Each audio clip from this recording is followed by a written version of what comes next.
Hola a todos y bienvenidos a Radio al Alma, el programa que habla de la cultura y el medio artístico. Yo soy su anfitrión, Alan Ramírez. El día de hoy hablaremos sobre el trabajo de una compañía teatral de la Ciudad de México que tiene varios años de experiencia tanto en México como en el extranjero.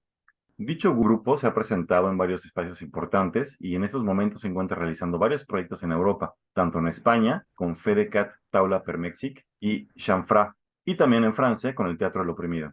De hecho, hace algunas semanas este grupo participó en nuestro programa de lecturas dramatizadas con el texto No corran, es una provocación de Tania Campos Tomás. El video, por si no lo han visto, está disponible desde el 18 de octubre en nuestro canal.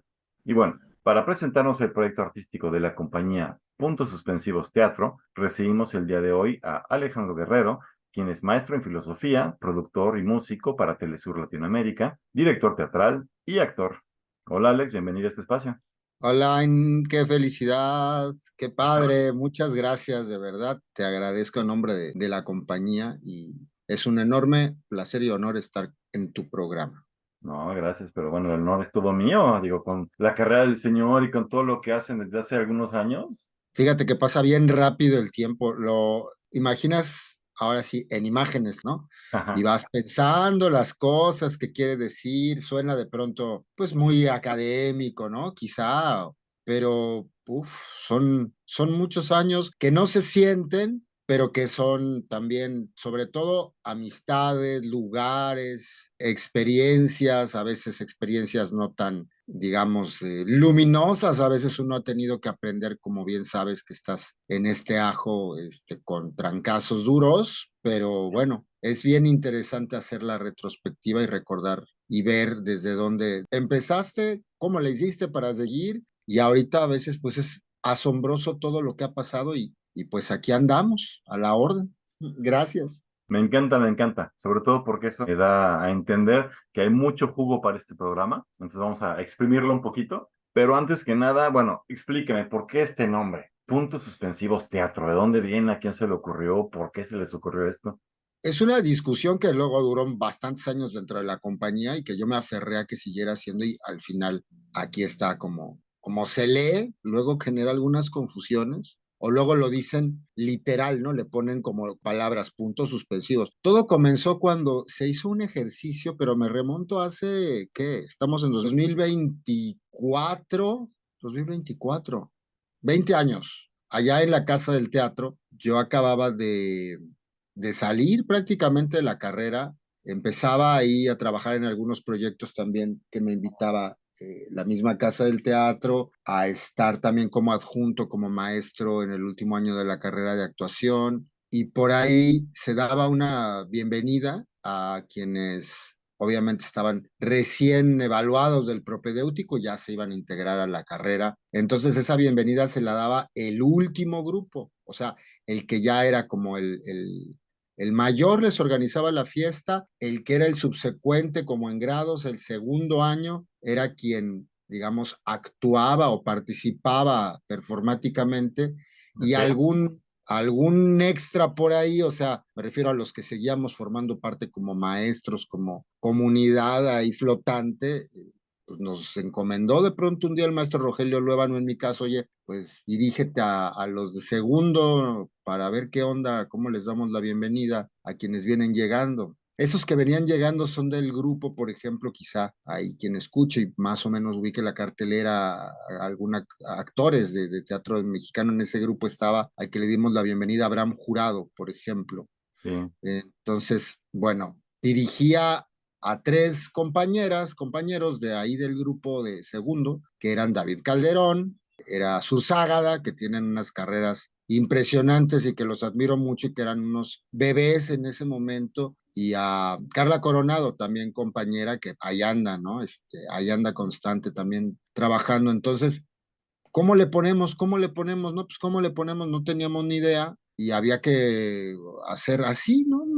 Básicamente ponerlo en la cartelerita que hacíamos para esa bienvenida escolar interna y pues yo dije, ahí son tres puntos suspensivos, cada uno es un punto, lo metemos en un paréntesis y ya, ¿no? Y de pronto, así fue, cada uno era un puntito, ¿no? Y luego, como al año viene una beca del gobierno de la Ciudad de México y pues ¿cuál? Pues así se llama. muere el maestro Rogelio Luevano, imagínate ya cuánto pasó, él también murió en 2004. SAS también, pónganle puntos suspensivos al nombre en el programa y se fue quedando, se fue haciendo institucional o bueno, oficial por esto de la beca. Y luego a lo largo de la trayectoria de los distintos proyectos y de las distintas apuestas, montajes y demás, siempre había un, ay, ¿por qué se llama así? Había por ahí quien, una compañera, Joana Larecki, que decía, no, es que en programación neurolingüística es incorrecto porque si están 3 puntos, quiere decir que nunca se concreta y nunca se termina y estás como al aire, como en la cuerda floja y bueno, de pronto había estires y aflojes y se hacían nombres provisionales para determinado montaje sin dejar de ser puntos suspensivos, como para darle gusto de pronto a parte del elenco, ¿no? Se inventaban nombres adicionales, te digo, pero no cuajó jamás la idea de tener otro. O sea, si era una cuerda floja, lo sigue siendo y ahora, pues bueno, ¿cuántos años de eso? Imagínate, ya casi 20 años. Yo pienso que en realidad el año en que se fundó ya como una compañía profesional, la que en su momento estuvo también, por ejemplo, Roldán Ramírez, fue en 2006, que es cuando nos dan esta beca que se llamaba Artes por todas partes, que daba el gobierno de la Ciudad de México. Y que hacíamos funciones, por cierto, de esa beca en ceferesos, como les llaman a los centros de readaptación, a las prisiones femeniles principalmente. Eso fue en 2006, o sea, está fundada en 2006, digámoslo así. Ok, sí, ya casi 20 años. Y bueno, hablemos de todo eso. ¿Qué ha sido creado por este grupo? Que bueno, entiendo que ha evolucionado, que hay gente que se ha ido, otros que han llegado. ¿A qué se dedica Puntos Suspensivos Teatro? Más bien justamente teatro, un poquito más de formación, de investigación. ¿Qué hacen? Mira, cuando empieza en esa anécdota de aquel día de la bienvenida de nuevos alumnos, ¿no? Te digo un asunto ¿Mm? completamente escolar. Pues yo vengo de la carrera de filosofía, ¿no? Yo venía de terminar la maestría en filosofía en la UNAM a la par de que concluí la carrera de actuación en Casa del Teatro y ay, los puse a leer, creo que a Rudolf Steiner, ¿no? Yo andaba clavadísimo, ¿no? Rollos de iniciación y de el tema de todo lo que es el aspecto ritual de una puesta en escena. Eso fue como un atisbo de lo que pasaría después, porque se convierte en un trabajo principalmente en ese arranque de la compañía, de lo que se consolida después, de investigación. Es decir, siempre fue, vamos a hacer un montaje, ¿por qué? Tenía que ver con un aspecto intrínseco personal del grupo, ¿no? O sea, hablar de una iniciación ritual, como fue ese primer ejercicio. Lo Mm. menciono porque sí, ahora que lo veo a lo lejos, pues fue mucho el destino de esta compañía cuando se decide, estaba muy fuerte el tema de los feminicidios en Ciudad Juárez, ya había aparecido el libro de Sergio González Rodríguez, amigo al que extraño muchísimo, que desapareció ya hace 3 años físicamente, su libro Huesos en el Desierto. Uno de esos capítulos sirvió para ese primer montaje, digamos ya profesional, con esta beca que menciono, que se llamó La Tabla de Poleo. Y para hacer ese montaje, a partir de un capítulo de ese libro, de Huesos en el Desierto, pues yo sugerí líneas de investigación de distintas cuestiones vinculadas en ese momento con, por ejemplo, sincretismo religioso y narcotráfico, ¿no? En México. Entonces, eran las primeras reuniones sobre textos, pues el mismo de Sergio, alguno por ahí acerca de la Santa Muerte de Homero Aridgis, que acababa de salir, la biografía de la interna con más antigüedad en prisión en México, Sara Aldrete, que también se volvió alguien muy cercana a la compañía a partir de ese proceso. Entonces, en este vamos a echarnos 6 meses de contexto, ¿no? Me parece que se volvió un lugar de eso, de investigación, de análisis, luego se trabajaba siempre desde el tema con un carácter de laboratorio, ¿no? Digo, todo el teatro es laboratorio, todo el teatro es experimento, pero cuando es exprofeso, vamos a buscar las cosas con ejercicios, con planteamientos de un carácter pues más multidisciplinario, empieza a perfilarse cómo va a ocurrir después en los distintos procesos el quehacer de la compañía. Ahí pasa algo interesante, que en origen, al primer elenco que yo convoco, mi pequeña utopía era que hubiera actrices y actores de distintas escuelas de teatro que salían de la misma generación O sea, yo no quería que fuéramos todos de la casa del teatro, por decirlo así, ¿no? Como pasa o como de alguna manera es el sello de la casa, ahora sí que valga la redundancia, ¿no? Tu generación, es tu compañía y tu elenco en el futuro y tu grupo y tu núcleo, ¿eh? Es una idea válida, legítima, luego en la realidad te confrontas con muchas cosas y mucha, híjole, pues la realidad, ¿no? La realidad laboral, la realidad de vida. Y yo primero convoqué a gente de otras escuelas de teatro y en el proceso hubo gente de otras escuelas de teatro, pero pues paradójicamente cuando finalmente estrenamos esto, solo contábamos con dos integrantes de otra escuela, que eran Magda Juárez y Roland Ramírez, que eran de Casa Azul, los demás éramos de Casa del Teatro, por ahí alguien de la escuela de danza de contemporáneo, de ahí del CENART, y bueno, ahí me di cuenta que igual este tipo de planteamiento, desde vamos a hablar un mismo lenguaje a partir de una problemática social, de una cuestión política, no iba a ser tan sencillo. Y a mí siempre me inspiró muchísimo el Living Theatre de acá de Estados Unidos, ¿no? Me inspiraba porque su trayectoria no es homogénea en términos estéticos, sino entre un montaje y otro podías ver cosas muy distintas, un aterrizaje muy realista, luego un proceso de laboratorio, luego montaban un gene con una lógica ahí escenográfica muy liminal, digámoslo así, porque también su teatro estaba ahí en la mira de las autoridades. Entonces, a mí justo jugar con que nunca se parece una cosa a la otra, pero eso dio un sentido a partir de dar funciones dentro de cárceles. Digo, tú sabes lo que es eso perfectamente, Alain, lo que te transgrede y lo que te hace reflexionar como artista teatral, ¿no?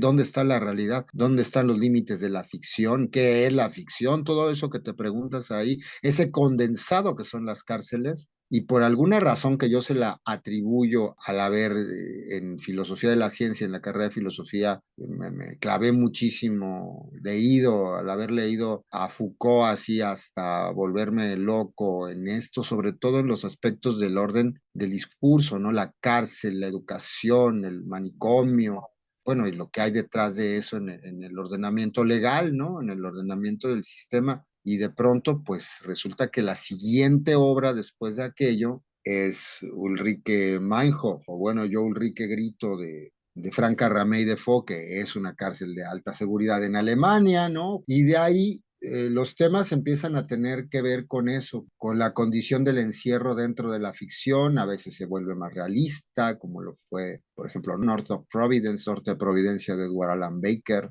y ahí, por ejemplo, pues sí, ya como teatro independiente ya me empecé a topar con lo mismo que nos seguimos topando ahora. Claro que ahora yo no sé si o se es más inconsciente o uno es más cínico o uno tiene más herramientas y sabes resolver la gestión también, pues tú sabes cómo es. Se arriesga uno a ir pues por lo que uno cree que es el espacio en el que hay vocación, aunque aún no haya que cruzar el Atlántico, tenga uno que sostener una temporada desde lo independiente a ver cómo, ahí fue donde ya empecé a confrontarme con una realidad, no por decreto, no por una cuestión de manifiesto, ni mucho menos, pero no ha habido desde esa Artes por todas partes, que era una beca pequeña, pero que sí fue un gran despegue, que además, fíjate, curioso, me parece que era Raquel Sosa, la secretaria de Cultura de ese momento de la ciudad, del gobierno de la Ciudad de México, pero este proyecto de Artes por todas partes, el contrato, quien firmaba el contrato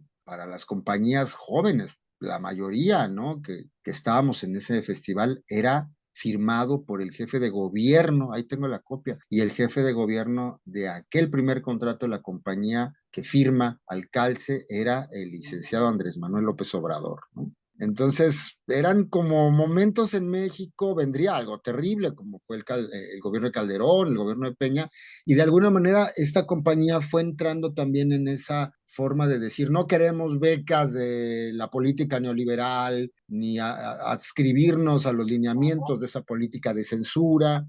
Entonces, bueno, sin ser panfletario, sin caer en el enojo por el enojo, ¿no? Ni en que eso se volviera la bandera, pues vamos buscando siempre un lugar en términos de, pues de lo autogestivo, de lugares que en algún momento para la compañía fueron muy importantes, como un trolebús, no sé, recordarás, les comento a nuestros radioescuchas, hubo un momento en que en la Ciudad de México, en la Roma Condesa, una parte céntrica, había 3 trolebuses que se donaron por el gobierno de Japón a una administración del gobierno de la Ciudad de México años antes, hace mucho, 90 y tantos, 96 por ahí, y que estaban estacionados en parques muy particulares, muy claves, y esos empezaron a funcionar como teatros, y Puntos Suspensivos Teatro se acercó, hizo mucha retroalimentación, ahí sí, con un pequeño grupo de alumnos o de exalumnos, quiero decir, de nuestra misma generación, al menos de la mía,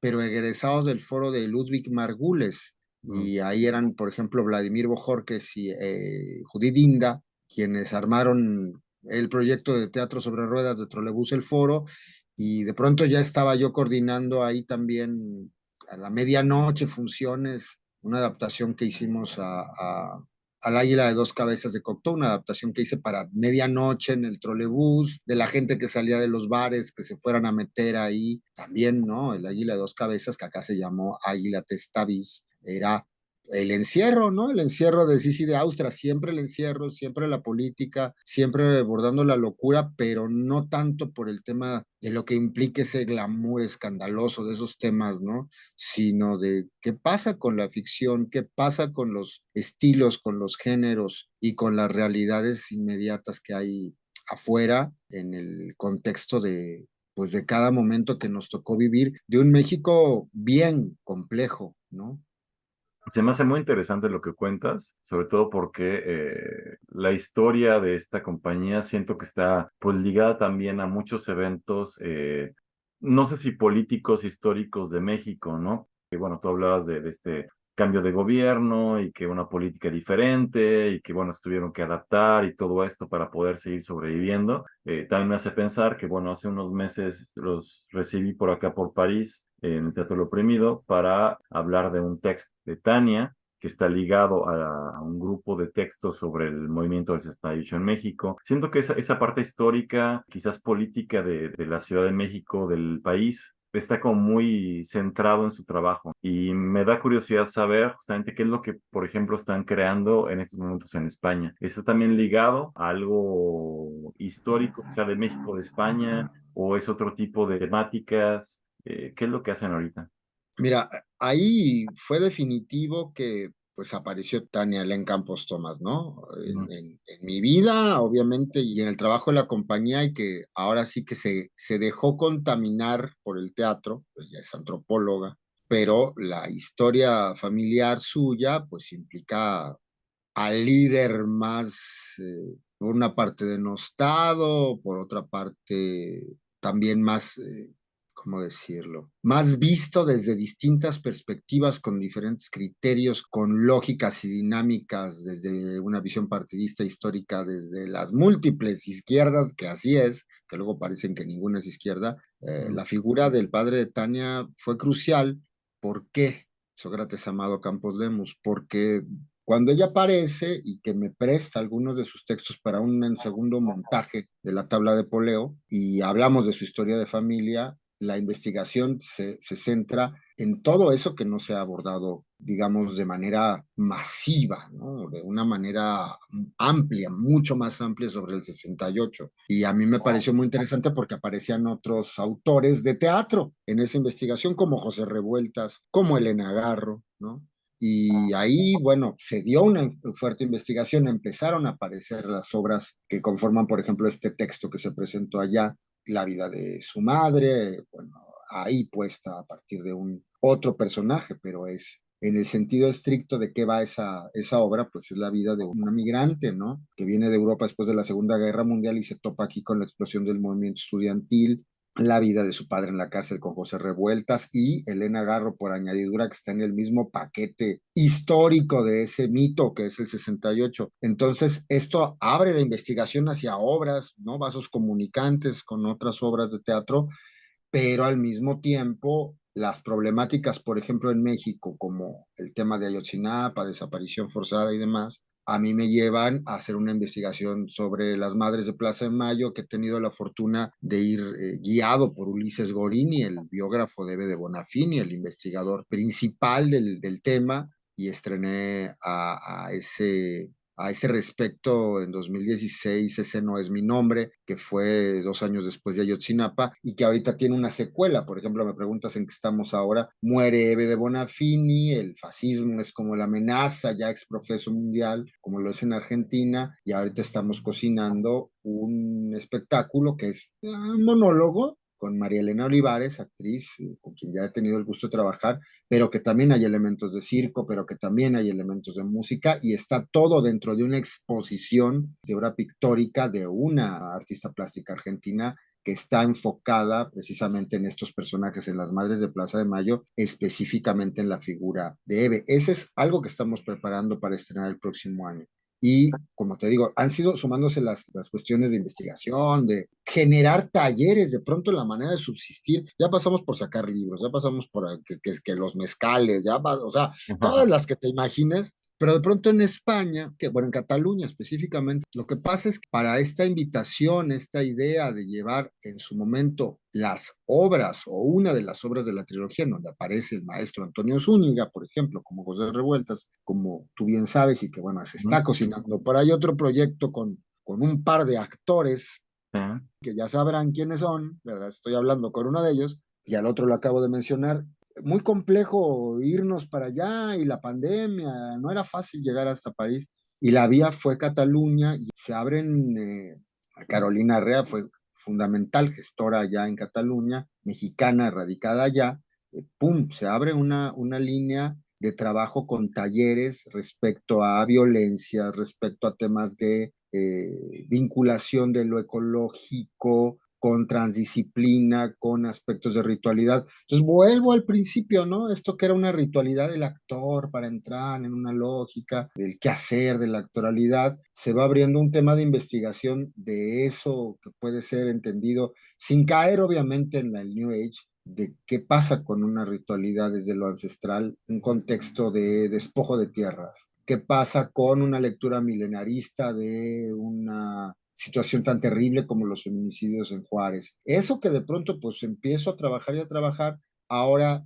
a raíz también como de la vertiente, que es la vertiente cabaret de la compañía, porque la compañía tiene una vertiente cabaretera también, por ahí, algún texto que ha escrito Tania, algún personaje que ahora tengo yo, ¿no? Pero que es como un apéndice, ¿no?